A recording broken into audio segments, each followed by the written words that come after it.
Right now, as I'm recording, I'm at a bit of a crossroads as a person and then as a YouTuber.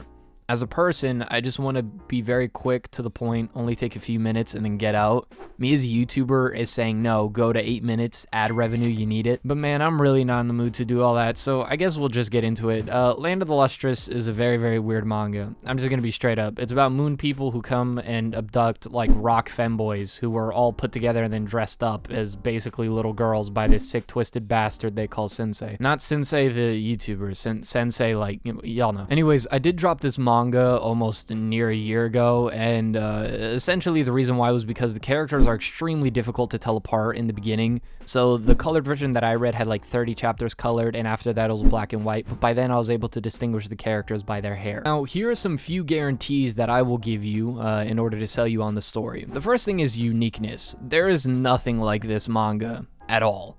Not in concept, not in the presentation, aesthetic. Land of the Lustrous is one of the most outstanding in terms of the way it presents itself. And the series takes full advantage of this very weird and unique story to present some very beautiful messages that you might find in other series. And this has nothing to do with the series, but Land of the Lustrous fan art is godly, gorgeous. Like, the author must be proud of its fan base. Personally, I'm not the biggest fan of the fights. However, what this series does offer is an amazing mystery into a lot of the characters and how the world came to be. And it's a mystery that the series gets into, and as the characters learn about these mysteries, and from that they then decide what they want to do with themselves. And I think this is greatly embodied in the protagonist, Foss, who starts off as this childish, naive, useless, brittle character, and I don't want to get into it too much because of spoilers, but I don't think even I, reading this story, could predict what was going to happen next. Like,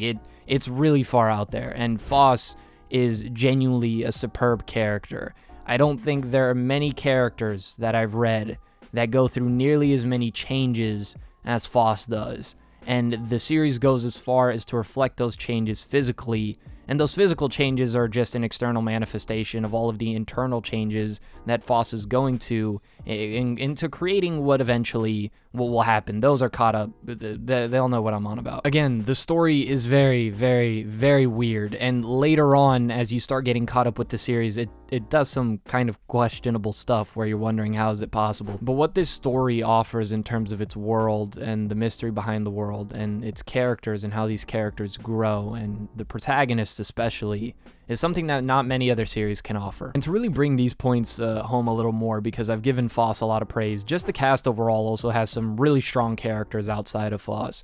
Like, I think Diamond's a really good one. You have Antarctic Kite and Antarcticite, and it's the freaking snow Antarctica rock. Y'all know who I'm talking about. Anyways, it has a really strong cast of characters, and just overall, there's a master plan that takes place that when it's all put together, it's just mind-blowing. So yes, the series is indeed very, very weird, but it's totally worth reading, and I'd recommend it to everybody. I wouldn't recommend it as one of your first manga, but if you've already read a few manga and you have some under your belt and you're really looking for something unlike anything else you've ever read, Land of the Lustrous.